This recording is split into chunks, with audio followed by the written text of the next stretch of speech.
Hello and welcome to Fraggle Talk, the unofficial Fraggle Rock podcast brought to you by toughpigs.com.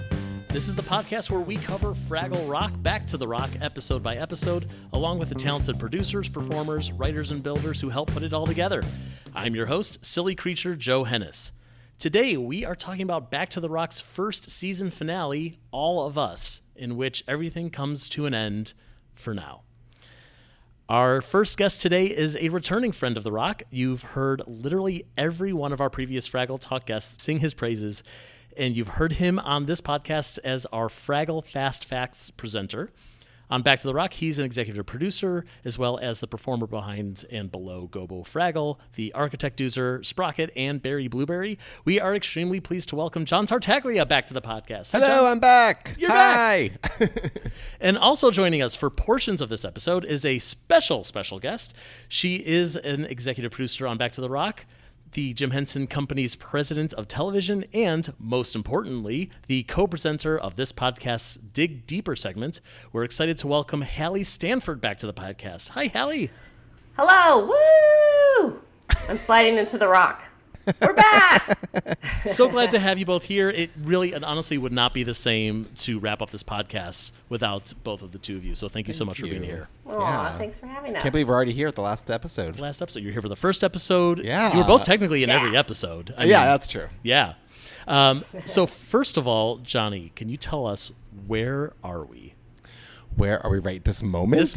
We are in a very special cave, as the Fraggles would say. We are in the conference room here at the Jim Henson Company, which is filled with lots of wonderful artifacts of Henson history, Agra from the Dark Crystal, some awesome fashion from the Dark Crystal, and a very special mural that hung in the lobby of the old Muppet Mansion in New York City that Jim commissioned himself, and it's one of my favorite parts of being here at the company. I was going to say, it's one of my favorite things in the whole world. Describe it, Johnny. It's amazing. Yeah, it's literally it's every Muppet character that had ever been created, Henson a Muppet character, up until I think it was 1987 when it was commissioned. Mm-hmm. Is that right? Yeah. And it's amazing. Literally, you name a Muppet character or a Henson character, they're all in this gorgeous, gorgeous painting. And when it was in the Henson mansion in New York City, there were theater seats sitting in front of it. All the Muppets, it's like the Muppet Show theater is filled with all of our Henson friends. And there used to be red theater seats sitting in front of it, so you could basically be sitting with those characters in the lobby. It was really awesome. It's a very famous photo of Jim. I'm sure everyone out there listening has seen it, sitting in front of this mural. So it's really cool to be here in the room with that. It is, yeah. We were getting word that it was from 1986. 1986. I was close. You were very close. I also at one time created a quiz online on the website sporkle.com where you have to identify all the characters in there. Uh-huh. And it's surprisingly hard. It is. There's so many of them. I'm horrified to say, with all the nerd knowledge I have, there are characters, and I'm like, what's that character's name? We also are getting a correction on that 1986. It was actually 1984. That was a typo. We're just going to Breaking news. In 1984 is when the painting was commissioned. Well, in any case, we're not here to talk about this mural, which does have many Fraggles in it. We're here to talk about Fraggle Rock, the end of this first season of Back to the Rock.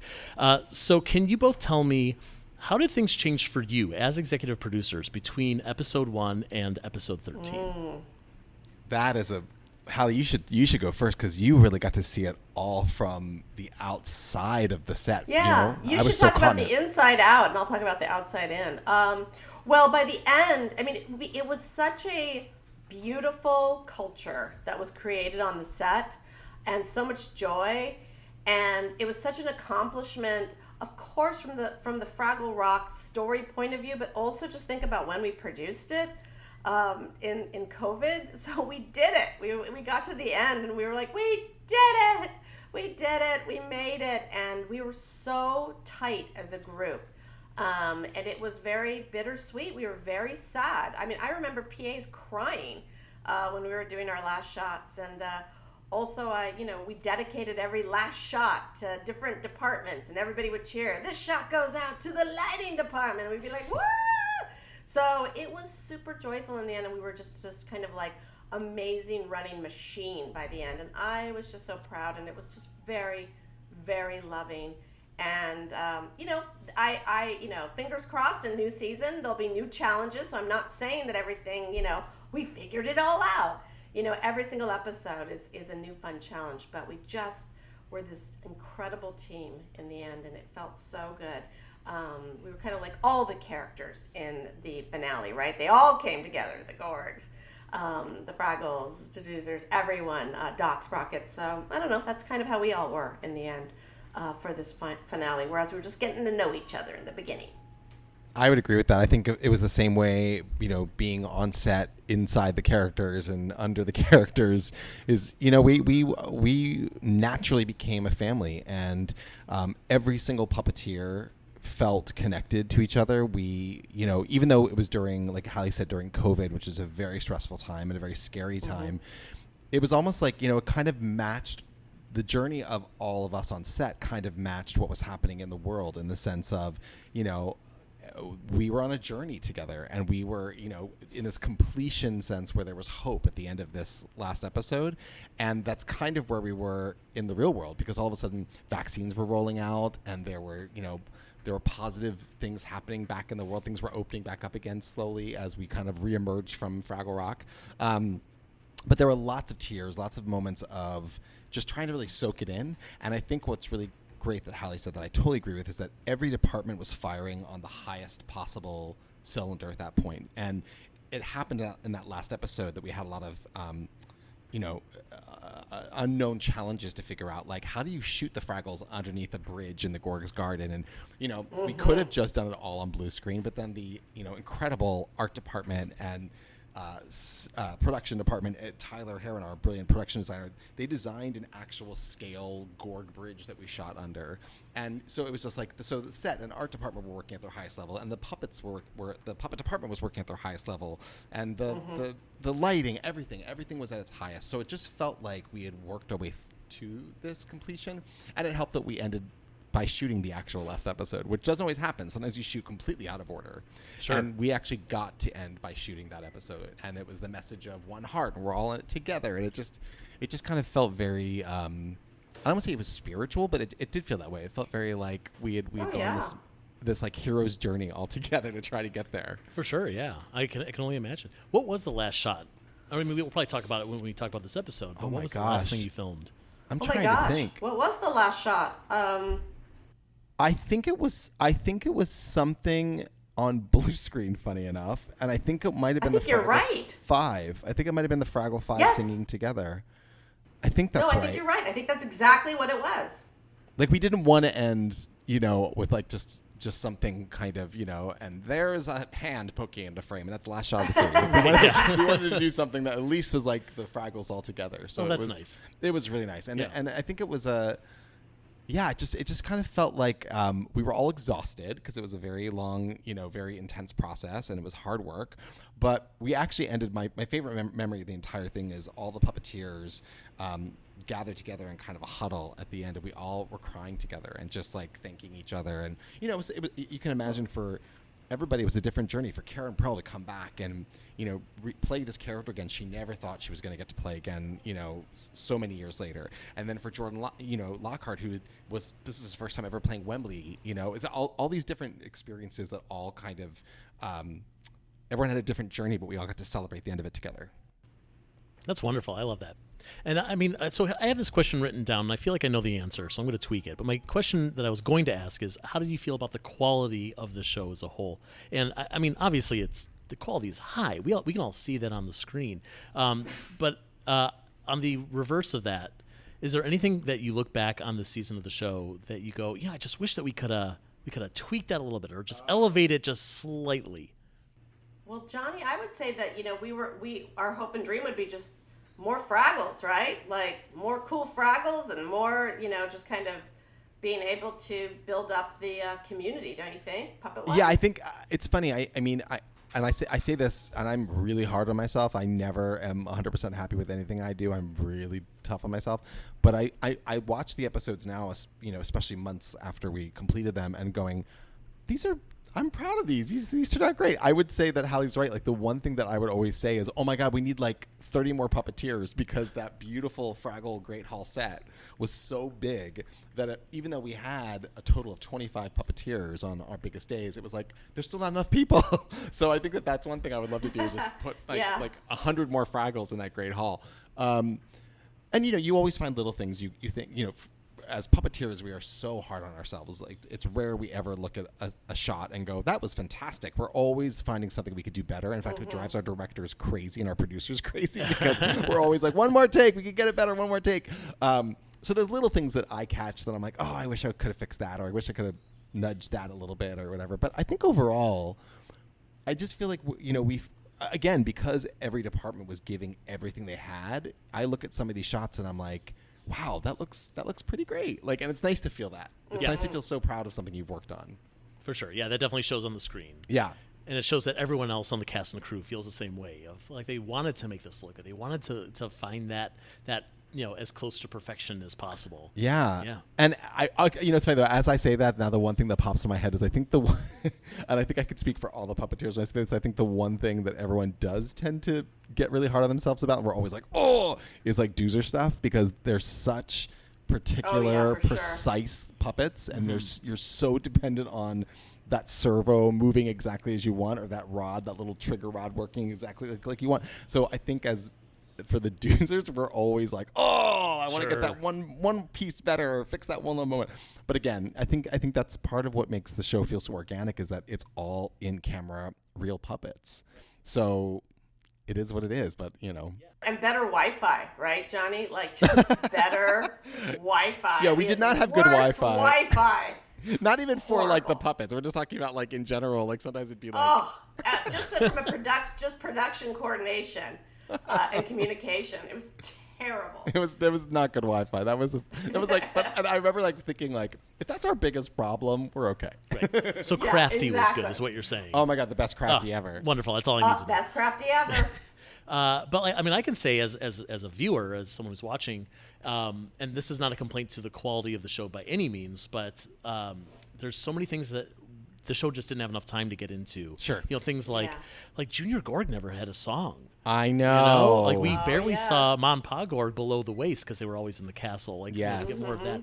I spoke with Lily Cooper recently, and we were saying like maybe like season 2 would be great to get this talented Broadway actor. She needs a song to sing a song. Yes. She needs a song. Exactly. Yeah, we need absolutely. more Gorgs. We agree. More Ma and Pa Gorg, more Doc singing. 100%. Yes.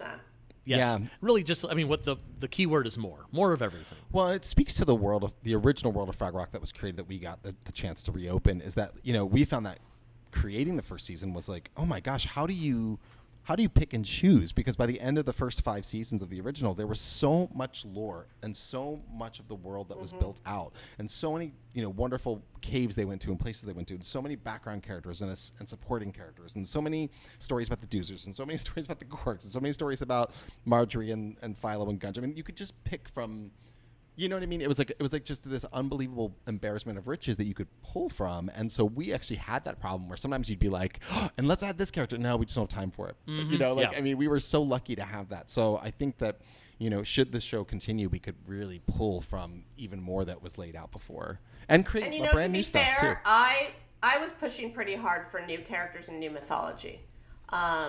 Because I knew we had the strong stable. We had the Fraggle Five, and we were bringing back, beloved characters. But, I pushed really hard for things like Icy Joe and Jamdalin and the Archivist, which I think is such a funny character.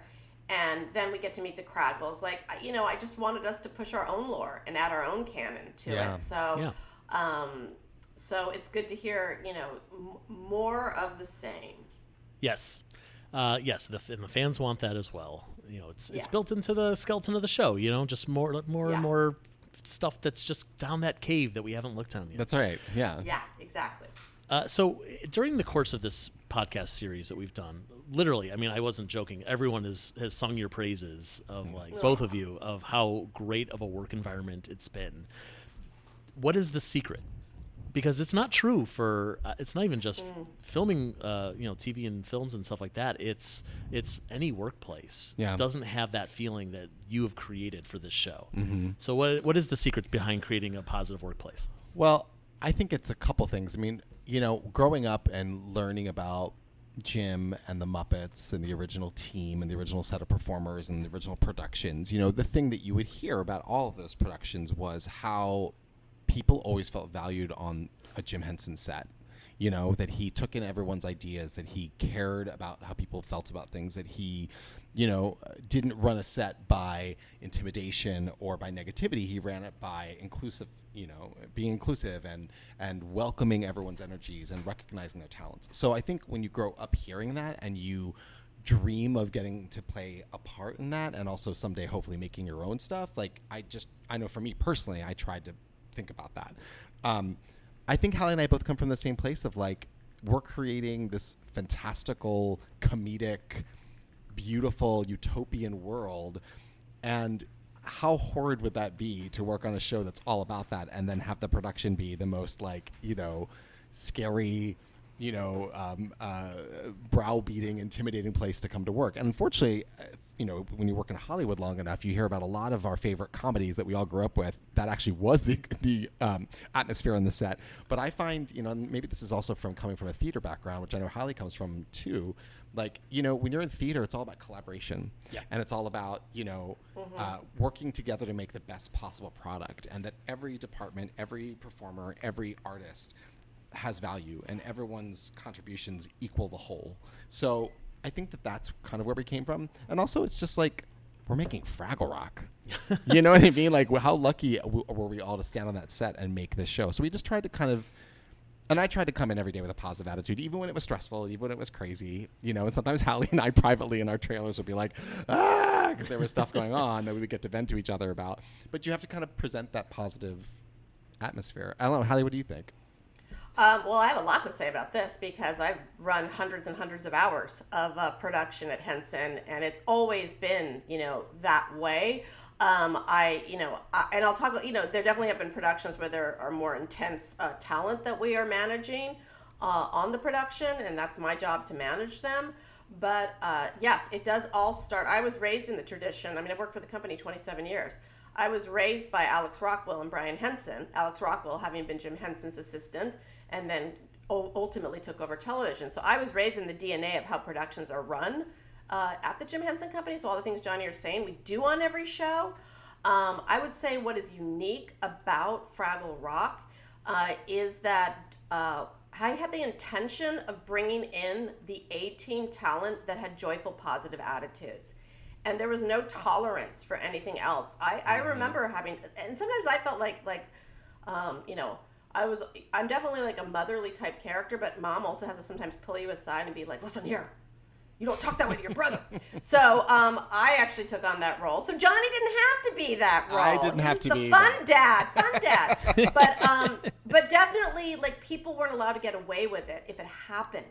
And there was, it was very gentle communication about it. It was all for the best of the show, right? I have a philosophy in production that that people are acting weird and doing weird behaviors. It's usually coming from a place of fear.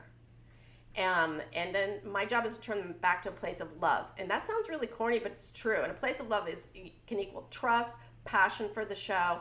And so the minute I would smell fear in somebody, it was take them aside. Let's get them to that positive place. How can we support you? How can we help you? And then we get them back on track. It's identifying it immediately. The other thing about Fraggle Rock was we decided to celebrate more than any other production. Here we all were up in Calgary in the freezing cold in a pandemic. We were food truck every week. Yeah. Ice cream for everyone. Chocolate for everyone. I would I remember for, one day, flowers for every puppeteer in their trailer. I went and bought them and put them in.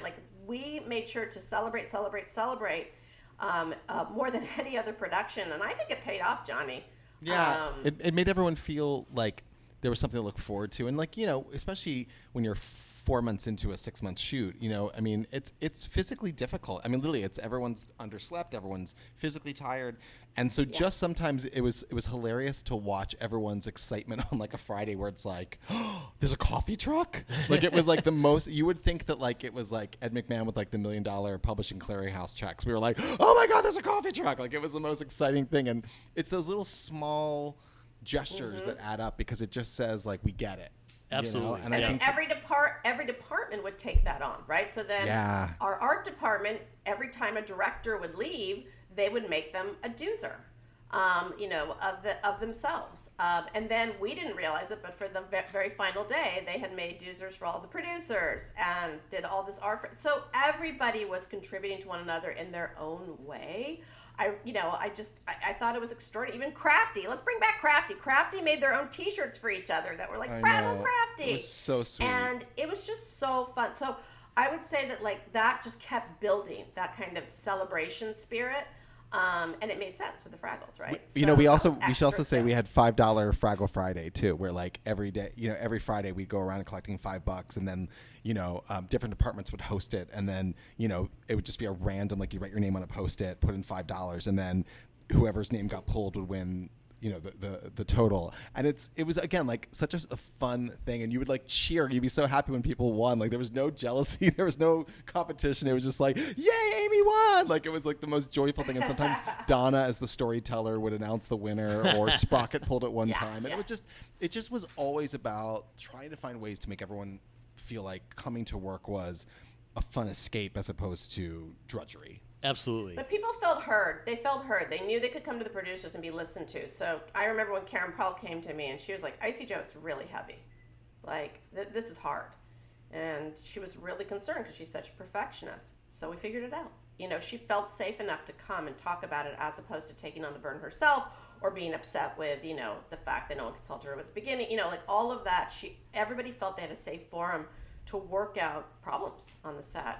And I think that we were told that was unique. I was shocked because that's just what it is on a Henson production. But to a lot of the other puppeteers, particularly the ones in Canada, they're like, no, this is not typical. So that kind of surprised Johnny and I, but we were like, well, it is here. So doors always open. What a joy. And it definitely bleeds through to the screen. Like we can see all that joy, all that collaboration. Yeah. Like it made its way through. And it makes me more excited for a potential second season where if you get to do more and to know that it's not a toxic workplace. It's actually quite, collaborative, joyful. I mean, all these other adjectives we keep using over and over again. Yeah. I would be excited for all the cast and crew. I just want to say something about post-production. We're talking a lot about the stage, right? We're talking a lot about the production and the writing, but like our post-production crew was just as joyful, just as amazing, and it was all remote, right? Like it was all on Zoom. Everybody was everywhere. I mean, I remember the last day of post, we had a Zoom party. It was really fun. But that was a very joyful group too, and Christopher Leonard's doing all the score. Like he said, it was one of his most favorite shows he's ever worked on. So I shout out to the post-production crew too. I gotta say, they were extraordinary. Yeah, they really were. Terrific. Well, John, I wanted to ask you, you've been a Fraggle expert, an absolute expert on all things. That's a heavy term to call me an expert. It is, and I say this with awe and jealousy. Oh gosh. But because from what I understand, a lot of people were coming to you with questions, or you were putting in a lot of like input during the scripting, especially. But now that you've been entrenched in Fraggle Rock for that entire shoot, and then post, and now the show's been out for a bit, what have you learned specifically about Fraggle lore? Oh, wow. That you did not know before? That's a great question. I would say, and this is really coming from Karen Prell. I mean, I would say Karen Prell is probably the best Fraggle Rock expert because, as you probably know, she kept that wonderful encyclopedia on set during the original because she was like me. Like for her, the original version of Fraggle Rock was like being in a dream world. For me, this version was like being in a dream world. So we would often actually consult on set about things, but just when you think you know everything about Fraggle lore, you learn something else. And so puppets or characters that you're like, there's no way those puppets have a name. And then, Karen would be like, actually, those were called or you'd find out that, just finding out like who performed a character on this moment because of, there's a famous episode of the original series, for example, where I guess Karen was really sick and she couldn't do Red Fraggle. So Steve Whitmire did her the entire episode and Karen dubbed it. And I was like, what? I had no idea. Yeah. So just learning all those little like fun facts and picking up the background puppets that some of them were from the original and were refurbished or remade, but some from the original, you'd like look inside their little sleeve with their tags and you'd be like, oh, that's what they're called. Oh. So just when I thought I knew, as much as any nerd can know about Fraggle lore, I'd be like, wait, what? That's what it's called? So I think that's what it is it's this endless, and I think that speaks to the original series and we tried to keep this going with Fraggle Rock Back to the Rock. There was so much detail and thought put into every single frame. What puppets were in every frame? What is that thing called? What would they really be writing in their books? What would they really be making in the background? What painting would Moki really be doing? There's all this thought, even all the Doozers. Like, I love watching in our series and in the original, like the Doozers in the background, like having a cup of Joe or something like that while they're working, or like little construction worker bits that they would set up that weren't part of the story, but just were there in case you happened to see it. Like that kind of dedication and learning about that, and the fact that there's so much more than you even see on the screen, that was really cool. I love that. I love all that stuff. I love it so much. I have nothing to say, but I love it. Well, for the moment, because Johnny, you and I are going to talk about this episode, all of us, in great detail. But for the moment, we're going to say a temporary goodbye to Halle because you are a very busy bee. I'm sure you have lots of other podcasts to record today. But we will have you back later in this episode. So hang tight, everybody. Halle will be back. And after this extremely short break, we will be breaking down the episode, all of us, with just the two of us.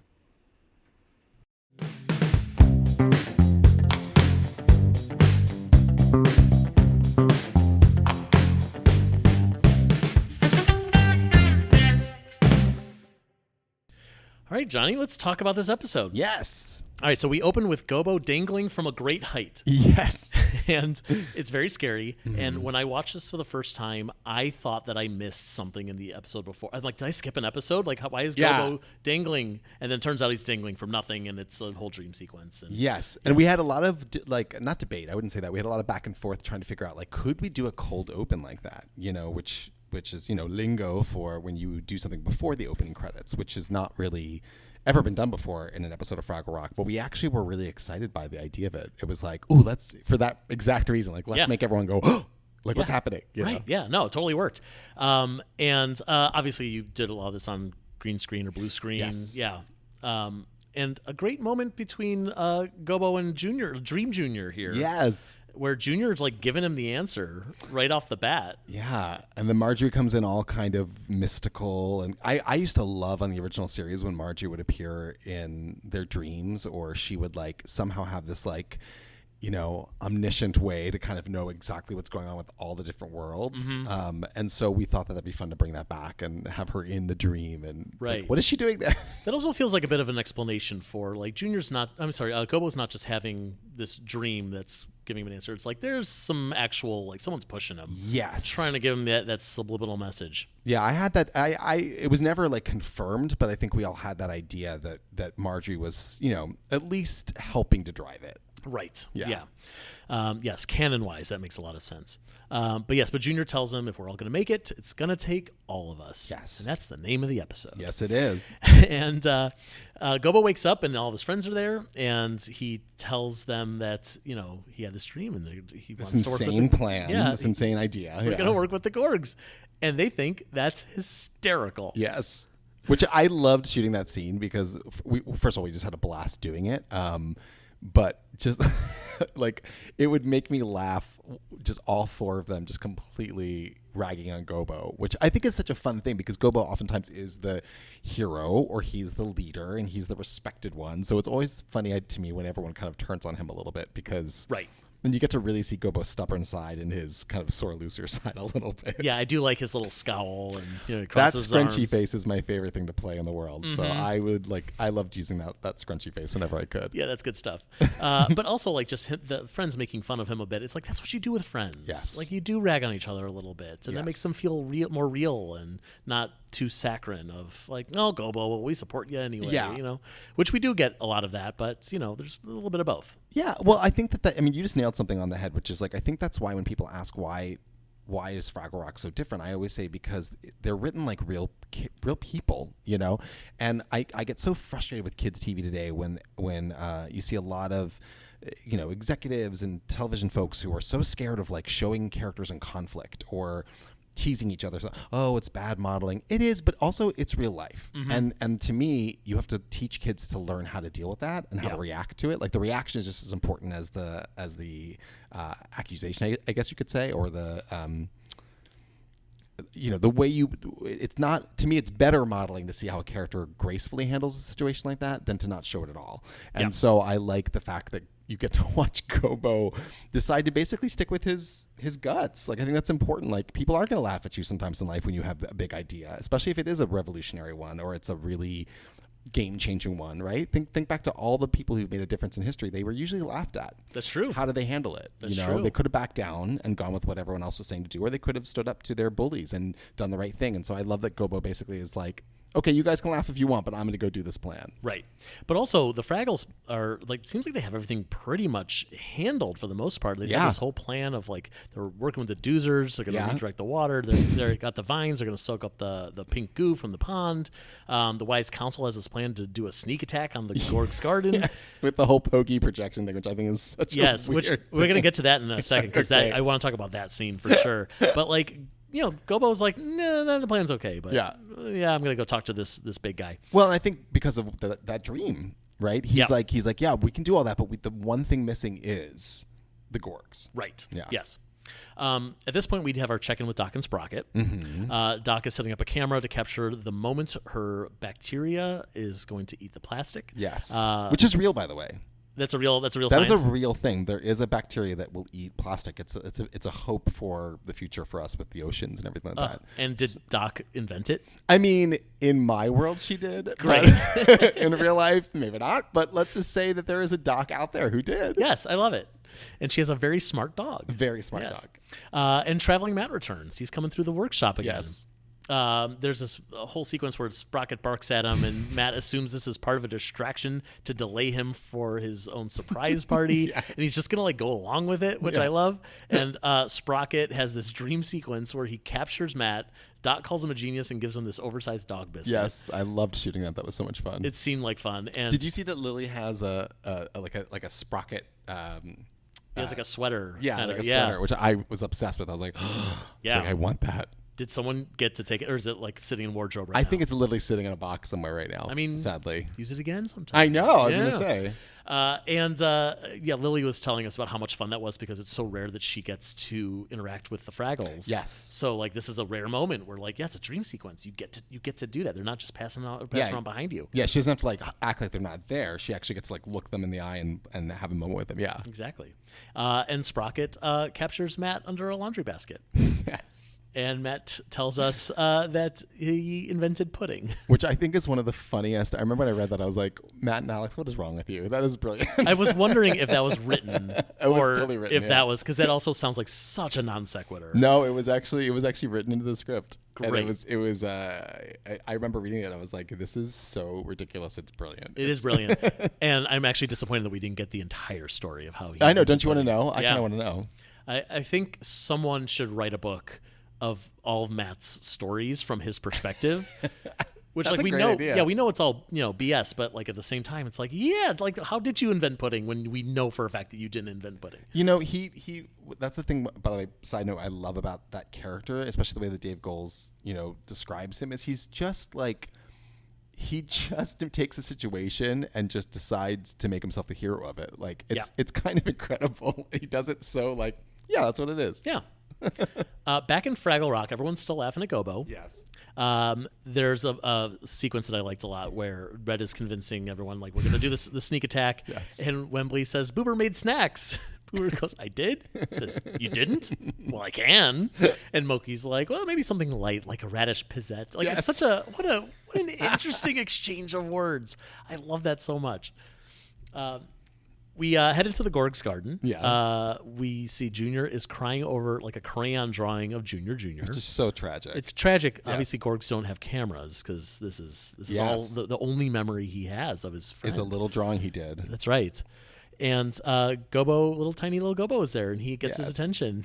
I love that scene. I actually love in this episode all the scenes with Junior and Gobo because I feel like they're just so. I mean, Dan and I loved playing off of each other because we're both very emotional actors at heart, but also just I think.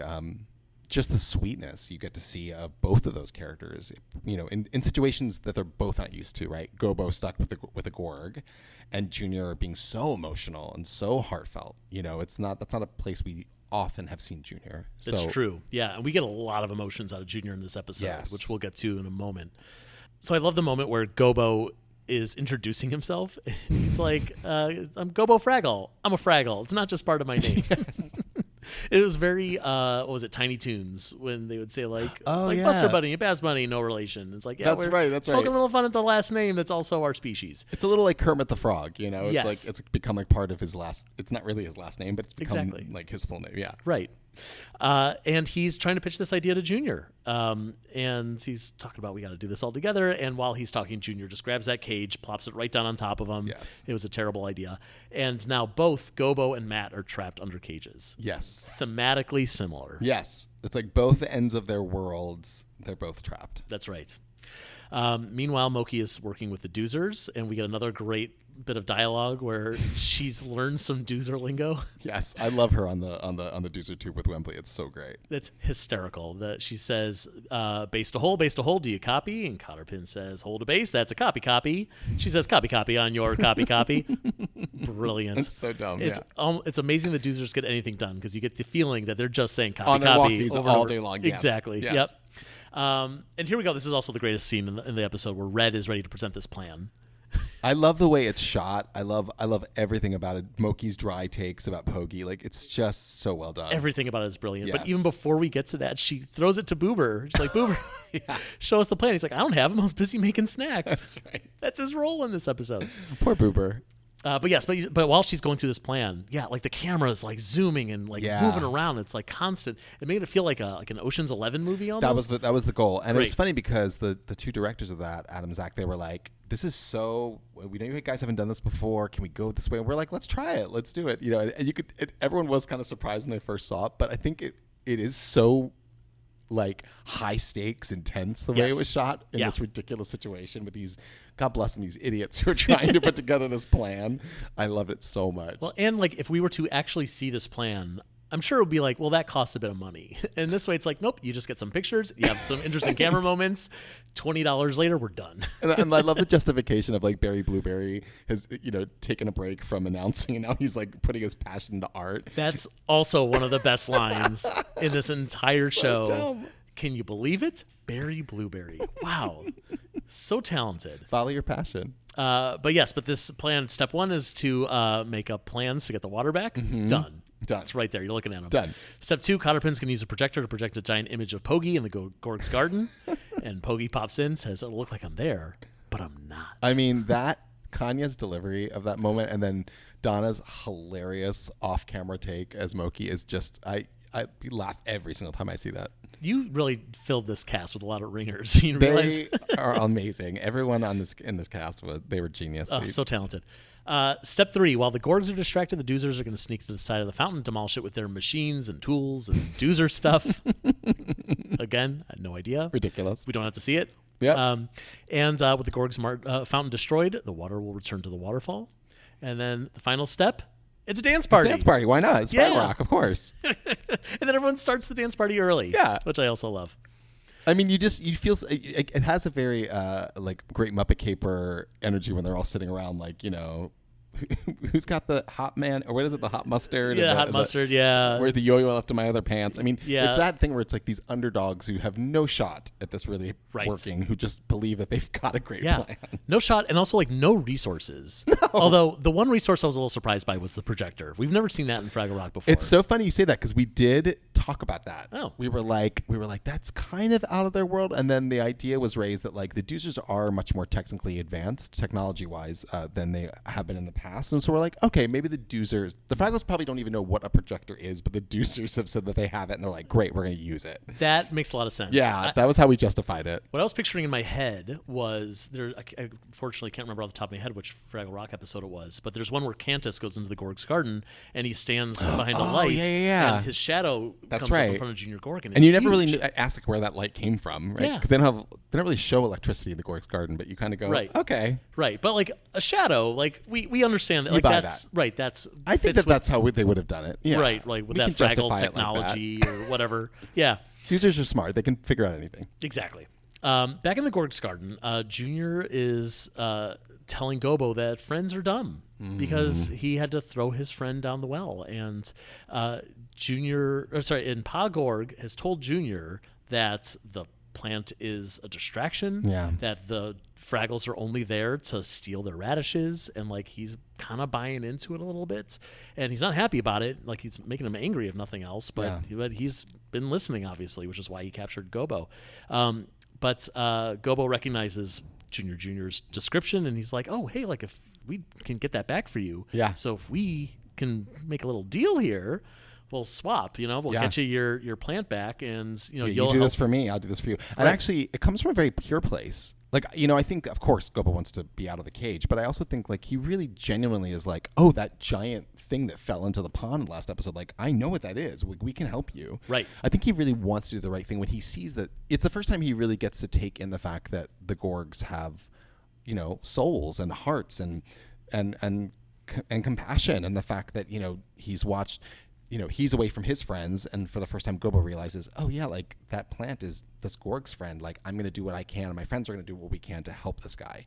So I think it also shows that even in this moment of fear for Gobo, he's also able to look at the Gorg Jr. as a person for the first time, and I love that moment. And I think I have to say Ben Durocher in the costume of Junior Gorg, and Dan, of course, performing the voice and the face. I mean, they just work so beautifully together to make that scene really touching, I thought. It's true. Yeah, I completely agree. And then they have this moment where they're trying to shake hands. Yes. And I love it's like this weird combination of like sometimes it's Gobo and sometimes it's like the tiny Gobo. Yeah. And like Junior's giant finger. Yeah. I assume you guys were just kind of trying to line things up. I don't even know how you filmed that. We did a few different versions. So we did Gobo on blue screen with this real puppet hand, and then we did, like you said, like the mini Gobo, which they rebuilt for the series, the mini Gobo and the mini Red and actually all of them, I think.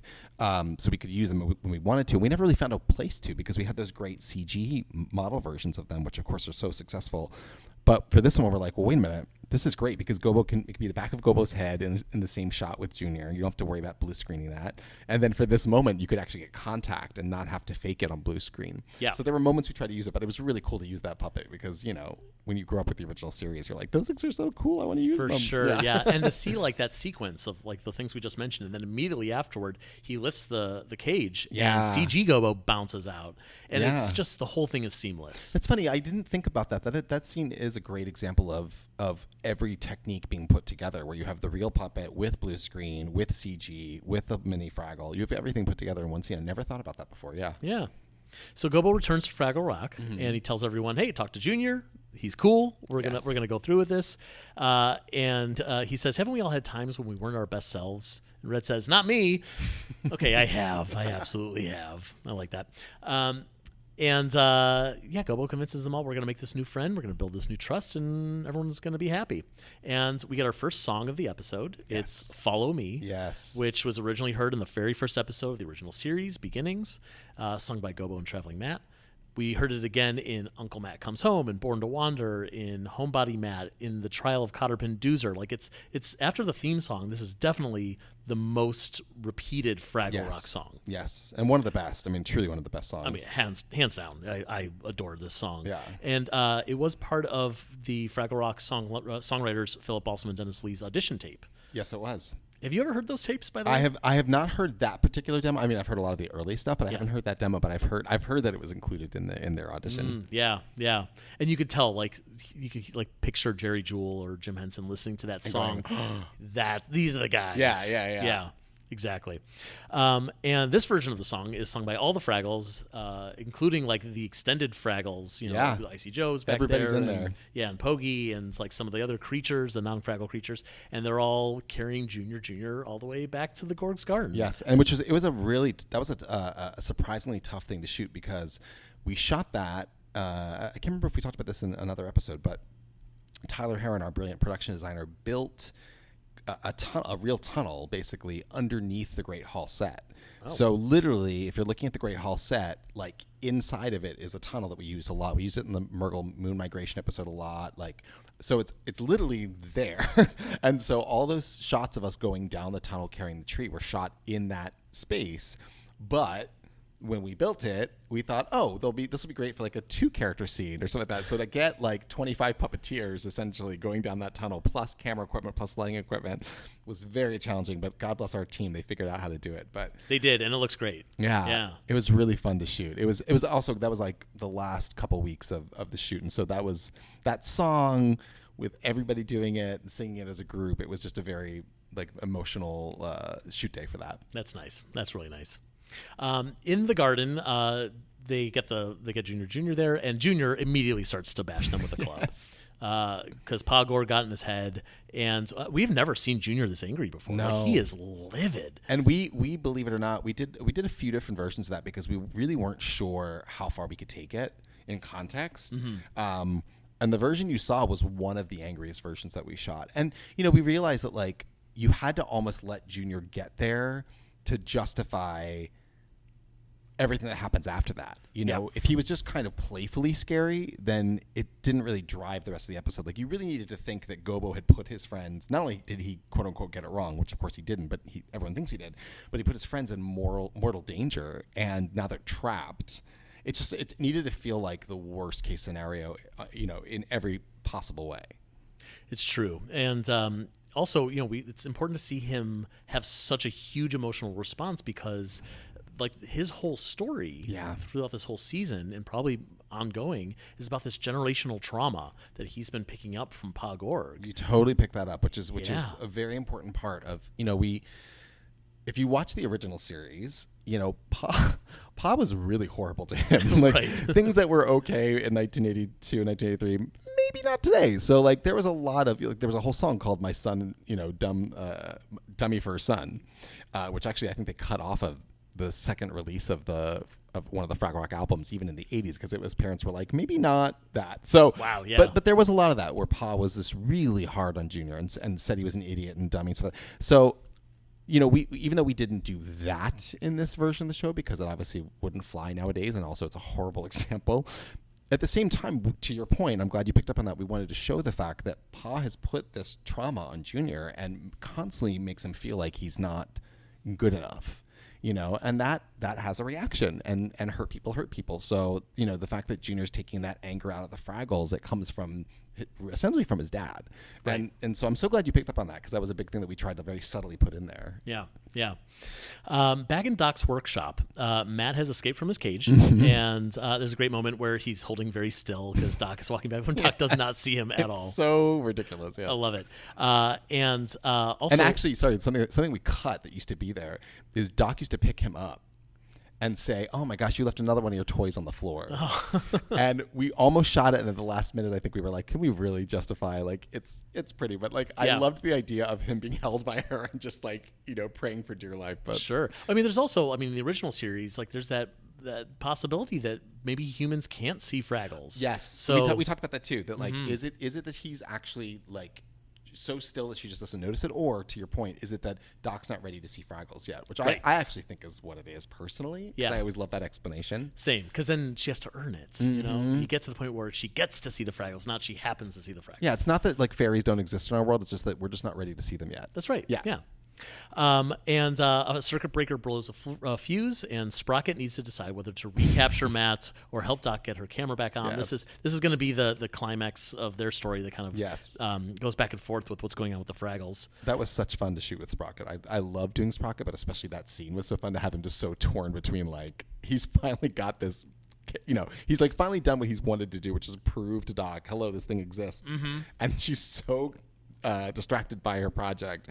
So he's like, am I a good dog, a good assistant, or am I like doing the Fraggle capture thing? Like he can't decide. Yeah. In the Gorg's Garden, Gobo's definitely blaming himself for this whole thing. Like he's also, we're talking about Junior being at his lowest. Gobo is at his lowest here. Yeah. Gobo has never been this down on himself before. And they're hearing through the Doozer tube that the Doozer's plan didn't work of redirecting the water. Like everything's just going to pot. Yeah. And he forgets what he said earlier about our lowest moments shouldn't define us. He's feeling like this is the moment. Yeah. And everyone's going to remember this forever. Yeah. But this is where we get our second song of the series. It's One Heart. Gobo Such a beautiful song. This is one of the best original songs of the series. I agree. It's a little poppy, or it gets to be a little poppy. It starts slow. And apparently was it written by Alex Cuthbertson and Matt Fussfeld? No, it was actually, it's music by Harvey Mason Jr. and his team, but lyrics by Dennis Lee. Oh, really? So we really wanted to find a way to include Philip Alsam and Dennis Lee in the show besides, the legacy songs.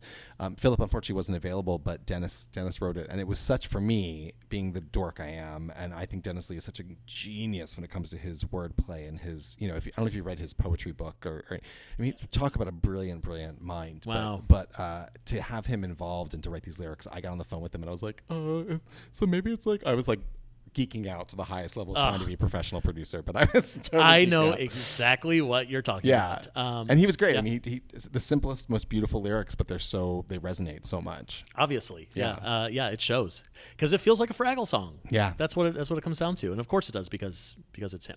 And the song is inspirational. It's not overly sweet as well. It says everything that this season has been building up to about togetherness and unity and all of us. Gobo sings it to Junior, and it makes Junior's flowers bloom. Yes. And Junior's now inspired by this, and he's buying into it, thank goodness. Yes. And there's some great shots of him just destroying that fountain. Yes. I love that. And we actually had to use, because, that water is, I'd say 95% real. We did a little bit of digital enhancement on it, but that really was a real water fountain that was built by the amazing art department, and it functioned. And of course, those animatronics should not be near water. Yep. So we had to build there was a stunt face basically for Junior that Ben had to wear for that. So we were all a little nervous about and of course you're like, is he going to slip? Is he going to fall? But Ben was incredible and made that work beautifully. Terrific. I mean, I love the shot where he just kind of does a baseball swing, hits the head, and then later on, he smashes the head to pieces, which I assume is pre-broken. So that I think it was pre-scored, so it would break pretty easily. Yeah, that makes sense. And all that smashing causes a little quake, and it blocks the water that the Doozers were working on and redirects it to Fraggle Lagoon. We get to see the Mantivore again. Yes. And sweet Mantivore. And Manty's cheering, the Fraggles can come back. They did it. Yeah. I love it. And the waterfall rushes back into the Fraggle pond. All the Murgles are there. They're celebrating. And the Doozer batteries are powering back on. Everything is just being fixed very It's a great, quickly. I love that sequence because it's just kind of if you, hopefully everyone did watch the whole season, you really get a taste of it all led up to this moment. Definitely. Yeah. And then back in the workshop, Sprock is giving up on Matt to go help Doc, which is the right thing to do. Good job, Sprocket. Yes. Matt, on his way out, grabs Doc's spare camera. He's just I found a shiny thing. I'm just going to steal it. Of course it's a gift for him. Right.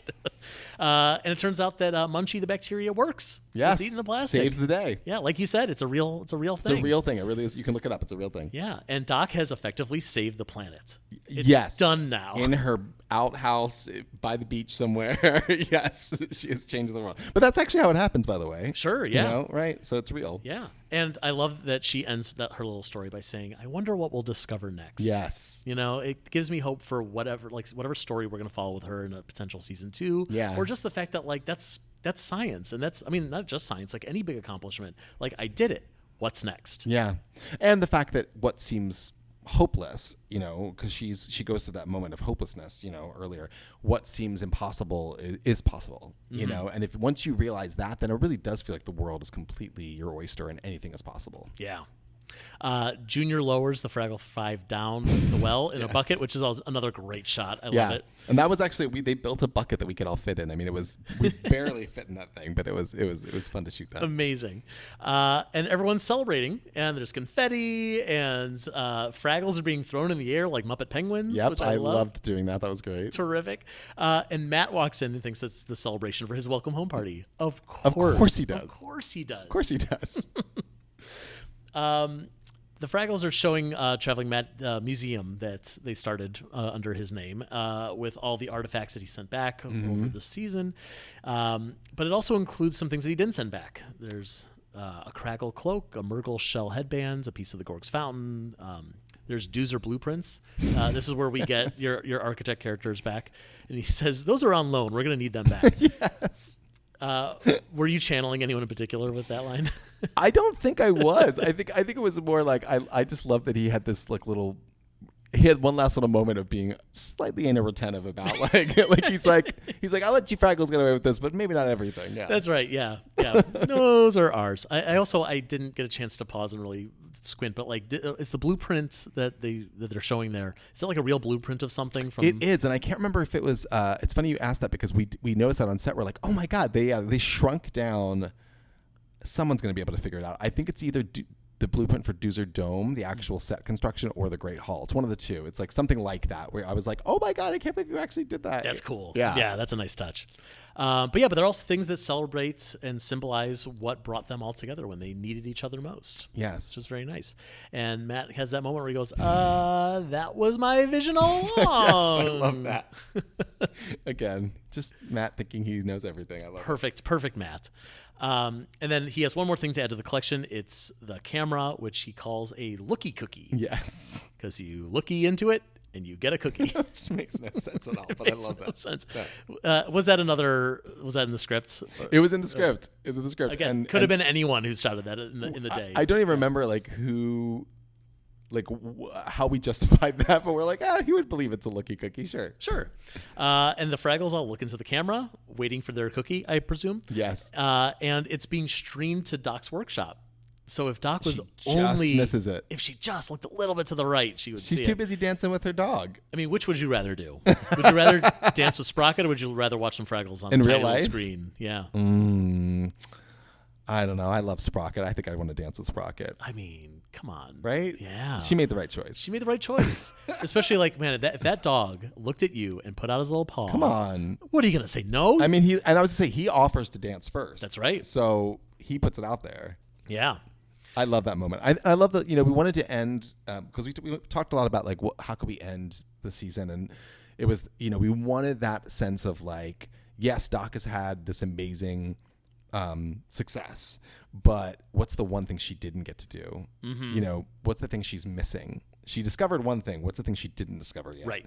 And we just wanted that last little for the end of the season. So I'm so happy that worked as well as it did. And it's don't worry, it's coming, And I mean, it might take 5 seasons to get there, but I am confident that at some point we will get to the point where the Fraggles have had all these adventures, Doc and Sprocket have had these adventures, and at some point they will start to cross over.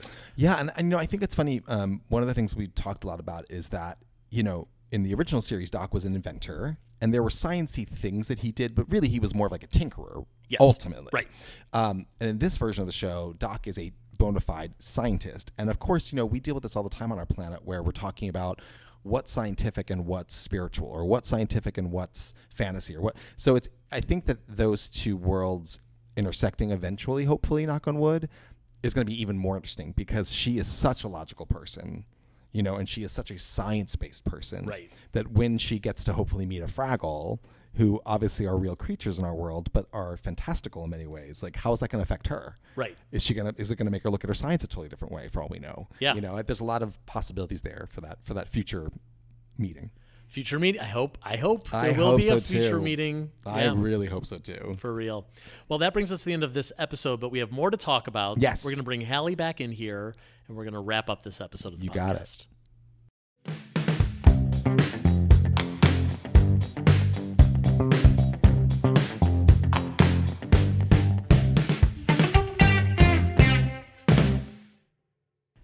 And we're back with Halle Stanford, welcoming back to the podcast. Hello, Halle. Hello. So now that we're all back together here, I would love to know more about we've already talked about the last day of shooting, but what was the goodbye like for everybody? Because I know it was obviously really emotional, and I want to assume that there was some sort of wrap party where everyone got to kind of share those emotions together. Well, it was. Halle will tell you much more about this because she planned most of that wrap party. But it was actually like a big debate of like, can we do a wrap party? Because of course, COVID was still raging. It was before vaccines were readily available. It was still when you couldn't gather more than a certain amount of people together. But we pulled it off. Halle, tell the story. Well, we did pull it off, but yeah, there were a lot of restrictions. So we had a fancy lunch, super fancy lunch, which was really fun.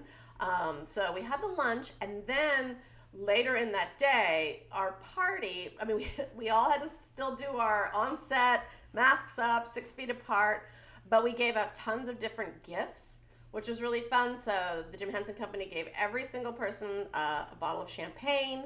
The producers pooled their money together. We all pulled our money together, and we got these little wellness bags. P.S. I love those wellness bags so much that I actually went and reordered stuff from that company in Calgary. I was like, this stuff is amazing. So everybody got a gift bag, and that's what I told you when the art department put up all the Doozer drawings of all of us, and everybody got a poster, and everybody signed each other's poster like it was a yearbook. And then people got to see the show for the first time. Not the first time, but got to see later. We would show a couple episodes to the cast and crew as they came and cut, but then we like ran stuff up on a big screen so people got to watch it. And Alex Cuthbertson and Matt Busfield, bless them, just like worked so hard to put together a hilarious clip reel of just the behind the scenes bloopers and all of that. And so we all got to see that and laugh. And then we made fun of Johnny, and we showed an episode of Johnny and the Sprites. Yeah, they showed the opening of Johnny and the Sprites, and I humiliated me. Oh my God, I was loving it. Everybody was howling. Well, that was a great show. What's humiliating about that? It was a great. I'm very proud of Johnny and the Sprites. He was like literally 1,000 years younger. Just kidding, Johnny. How dare you? I was like, there's so much bronzer on my face in this episode, you can't even believe it. No, he's adorable. Everybody loved it. It was unexpected. A lot of Johnny and the Sprites fans there. Yes, that's true. So we had that. Lots of speeches. It's just a lot of happiness, a lot of love, lots of COVID hugs, and everybody just feeling like it was. Like I said, we tried our best to make it feel like a celebration, even though we had actually a lot of restrictions on us. And I have to say, to what Halle was saying about the cast and the crew watching. We showed them a rough cut of the pilot episode, which is still very, very rough. I mean, it was missing effects, it was missing music, everything. But watching their reaction to that was probably one of my favorite memories of the entire shoot because, everybody in that room at least was touched by Fraggle Rock growing up. And it was amazing to watch these like hardened crew guys and gals, tears streaming down their faces because they were like, oh my God, we're part of this. And Kanye, who plays Pogi, just came to me after the screening and he literally couldn't speak. Remember that, Halle? Like he could not speak. He was crying so hard because he was just like overwhelmed by being part of it. And I think it's the kind of thing where it's like we were so in the trenches and working so hard, and it was so many long hours and long weeks, and until you sit back and you see it, you're like, oh my God, that's what we're making, and you see it put together, and you see the characters, and you see the reactions to things, and also I think how funny it was. People were so happy how funny it was. So that was a really special memory. I love that, and I'm sure it's also it's so moving to see. You don't really know what you're making in the moment, and like I say, I'm sure they saw clips as things were coming in, but to be able to see everything edited together, almost complete, and to know like, oh, it wasn't just me wiggling this doll. Like it actually, it's part of this like beautiful, magical looking thing. Yeah, and it's good. And it's good. Yeah, it was a big like, okay, we made something beautiful and good. Because, we can all think it's good individually, but when you see it as a group and everyone reacts like that, you're like, okay, I think this might work. Yeah, absolutely. I just pulled up, we got so many cards and letters. I just pulled up this card from Ali Eisner, who worked on the show, who I absolutely adore. And I'm just going to read it to you. They wrote, I've never worked in an environment as healthy as Fraggle Rock. It was consistently supportive, kind, warm, welcoming, and so continuously thoughtful. It's been a place where people lift each other up to succeed. Every day I woke up excited to come to work to see everyone. This has been a very healing work experience for me. As a trans person, I'm sometimes typecast or folks don't really know what to say. None of this happened to me here. It was just amazing. Like that, those were the kind of letters we received on the last day, right? Like people just wrote, like I got those from the art department, from props department, from all kinds of people. So anyway, wow. I always remember that one though, because I know that was a lot for Allie to write that card. We should all be so lucky to get to work on a show like this, honestly. Yeah. And now you're here. You're part of it too. I'm a very small part of it. After it's all finished, I right. get to pop in and talk. That's right. Yeah, but you're important. You're the fans. We make it for you. Oh, well, thank you. Thank you for making this entire show for me. I appreciate that. You're welcome. My pleasure. So, Halle, your role on this podcast was kind of, with these dig deeper segments, has been to kind of help to summarize what is it that we learned from this episode. And I'd love to talk a little bit about what you all learned from this entire season of Fraggle Rock. Like, what are the big takeaways thematically or what you want people to take home with them at the end of the day? I think you and I talked about this, which was hope punk, making hope cool again, making corny cool, putting that positive, joyful Fraggle vibe out into the universe. And I think we've all been talking about it. When you write stories and put them out there that are about this message, it can't help but affect the people making the message. And if you're not affected by the messaging, then you're broken glass inside. No, I'm kidding. But so I think what I learned is it actually can work to actually put out this really joyful collaborative vibe, and you can get a piece of excellence. It doesn't have to be so hard. But I also just love the messaging of the show of different people of different sizes, Junior and Gobo, standing up for what they believe in and being very brave in a very scary moment to make the world right for everyone. I mean, that to me was such an important message in that last episode, and I think a lot of people displayed a lot of bravery on this show in many ways, Apple included. Letting us go back to the rock and take a big swing. So I guess those are some of the bigger, higher lessons that I learned. I love that. I agree with all that. I think also, from a puppet place, there are a lot of puppet doubters out there, and we joke around, but it's true. There's people who just they're scared of puppets because they don't think that it's as viable as animation is nowadays. Mm-hmm. And what I was so excited about was we were encouraged to take the puppetry to the next level. And I think what we learned on the show was puppets work just fine. It's Frank Oz has this famous statement, why puppets, right? You ask yourself before you do a show with puppets, why puppets? And I think what Fraggle Rock does, obviously they're fantastical creatures. That's number one reason why. But also we can put them in amazing situations that are exciting to watch. So we can do stunts with puppets. We can put puppets in water. We can do crazy effects with puppets. And so getting a chance to do that and say, this is the level that puppetry can be used for on television, I thought was really exciting. And I learned that is not some sort of outdated concept, So that's one thing. And I think also what Halle and I talked about all the time was the fact that really good entertainment is ageless, meaning that there's no specific age. This has to be viewed by this age to get it. The original Fraggle Rock was definitely made for this purpose, but so was Back to the Rock. It's a show that anybody can watch and find something from.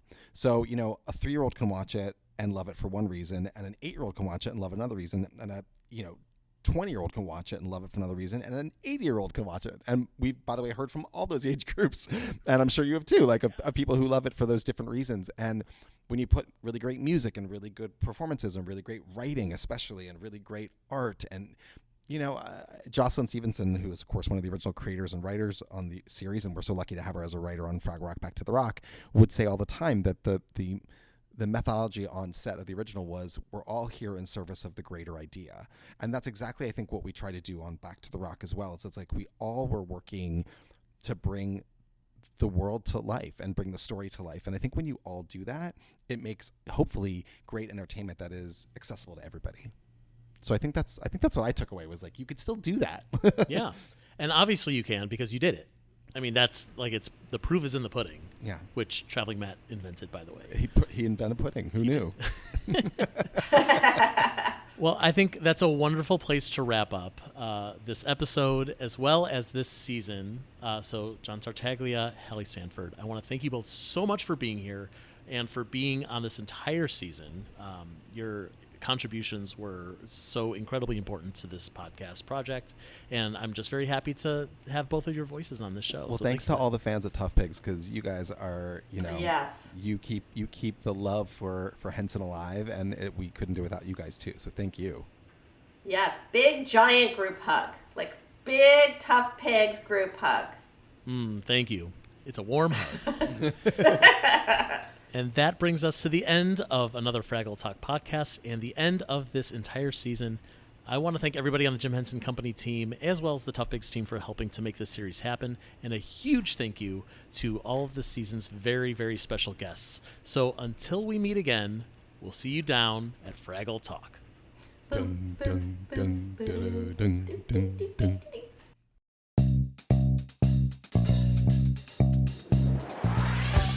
Fraggle Talk, the unofficial Fraggle Rock podcast, is brought to you by toughpigs.com. Produced, written, and hosted by Joe Hennis. Fraggle Fast Fact segment presented by special guest John Tartaglia. Dig Deeper segment hosted by Beth Cook with special guest Halle Stanford. Fraggle Talk art by Dave Hultine Jr. The Fraggle Rock mark and logo, characters, and elements are trademarks of the Jim Henson Company, all rights reserved.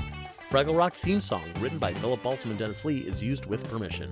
Special thanks to the Jim Henson Company, Apple TV Plus, and the entire Fraggle Rock Back to the Rock family. For more from Tough Pigs, please find us at Tough Pigs on Twitter, Facebook, Instagram, and Patreon. Thanks for listening, and we'll see you next time down at Fraggle Talk.